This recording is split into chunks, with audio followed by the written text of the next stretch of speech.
পিতা মাতার হক কি? ওদের সেবা করা, ওদের খেদমত করা, ওদের যত্ন নেওয়া, ওদেরকে সুখে শান্তিতে রাখা, যখন যা প্রয়োজন ওই প্রয়োজন কি পূরণ করা, পিতা মাতার হক। দুর্ভাগ্য বিষয়, আজকে পিতা মাতার হক আমরা পূর্ণাঙ্গভাবে আদায় করি না। পবিত্র কোরআনে সূরা বনী ইসরাইল 23 নম্বর আয়াতে আল্লাহ সুবহানাহু ওয়া তাআলা উল্লেখ করেন, আউযু বিল্লাহি মিনাশ শাইতানির রাজিম ওয়া ক্বাদা রাব্বুকা,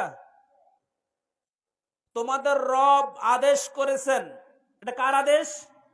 আল্লাহ আদেশ করেছেন। আল্লাহ তো তার ইবাদত করার জন্য আমাদের বলেছেন, তার পরপরে বলেছেন পিতামাতার সাথে সৎ ব্যবহার করো। অকদা রব্বুকা, আল্লাহ তোমাদেরকে আদেশ করেছেন আল্লাহ তা'বুদু ইল্লা ইয়্যাহ, তোমরা আল্লাহ ব্যতীত অন্য কারো ইবাদত করিও না। ওয়াবিল ওয়ালিদাইনি ইহসানা, এবং পিতামাতার সাথে ভালো আচরণ করো। কি করো? ভালো আচরণ করো। ইম্মা ইয়াবলুগান্না ইনদাকাল কিবারা আহাদুহুমা আও কিলাহুমা, তোমার জীবদ্দশায় তাদের আহাদুহুমা, তাদের একজন অথবা উভয়জন, সন্তানের জীবদ্দশায় যদি সন্তান হয় একজন অথবা কি উভয়জনকে পেয়ে যাও, উফিউ ওয়ালা তানহারহুমা, তাদেরকে বিরক্ত বোধ কোন শব্দ ব্যবহার করিও না। কি বলেন, বেশি বকেন আমনে, বলে না আপনি একটু বেশি বকেন এখন, না এই শব্দ বলা যাবে না। ওয়ালা তানহারহুমা, তাদেরকে ধমক দিও না। কি দিও না? আল্লাহর ইবাদতের পরপরেই আল্লাহ শিক্ষা দিচ্ছেন যে প্রথম আমার ইবাদত, প্রথম কি আমার দাসত্ব, আগে আমার দাসত্ব করো, আগে আমার কাছে নত হও, আগে আমার গোলাম হও। মনে রাখবেন, যেই ব্যক্তি একনিষ্ঠভাবে আল্লাহর গোলাম হতে পারবে সে কখনো পিতামাতার অবাধ্য হবে না। বুঝলেন না কথা? কারণ আল্লাহর অবাধ্য যে বান্দা হয় সে তো পিতামাতার অবাধ্য হওয়া তার কাছে সহজ। তার কাছে কি, কারণ পিতামাতা বড় নাকি স্রষ্টা বড়? যেখানে সে স্রষ্টার নাফরমানি করে তো পিতামাতার নাফরমানি তো করতেই পারে।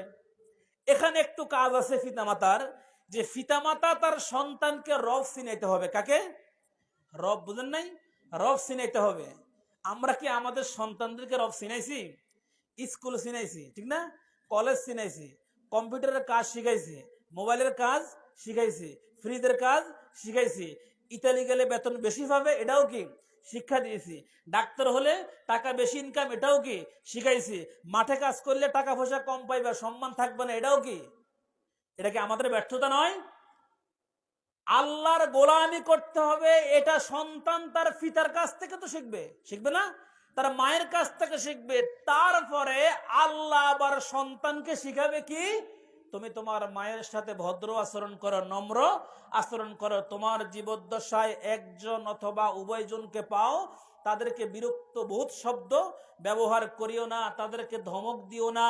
অকুল্লাহুমা কাওলান কারীমা, সম্মান সূচক কথা বলো, নম্র কথা বলো, ভদ্র আকারে কথা বলো, চোখ গরম করে কথা বলিও না, চোখ রাঙিয়ে তুমি কথা বলিও না।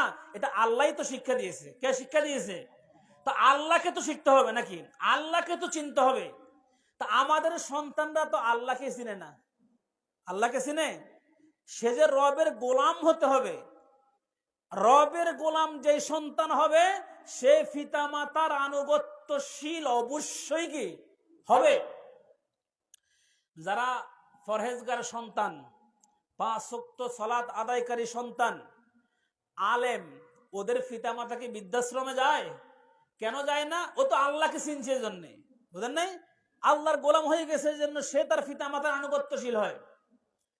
এজন্য পিতামাতার উচিত, সন্তানের হক কি, সে তার সন্তানকে রব শিক্ষা দিবে। কি শিক্ষা দিবে? কোরআন শিক্ষা দিবে, হাদিস শিক্ষা দিবে, রব সম্পর্কে পূর্ণাঙ্গ নলেজ তার মধ্যে ঢুকিয়ে দিবে। তখন ওই সন্তান এই আয়াত মানবে। সূরা বনী ইসরাইল 23 নম্বর আয়াত, আমি আল্লাহর গোলামি ছাড়া অন্য কারো গোলামি করিও না, পিতামাতার প্রতি ইহসান করো, একজন অথবা উভয়জন তোমার জীবদ্দশায় ফেলে বিরক্ত বোধ শব্দ ইউজ করিও না, ধমক দিও না, চোখ রাঙিয়ে কথা বলো না, সম্মানজনক কথা বলো, নত হয়ে কথা বলো, ভদ্রভাবে কি কথা বলো। যদি না থাকে অকুর রব্বির হামহুমা কামা রব্বায়ানি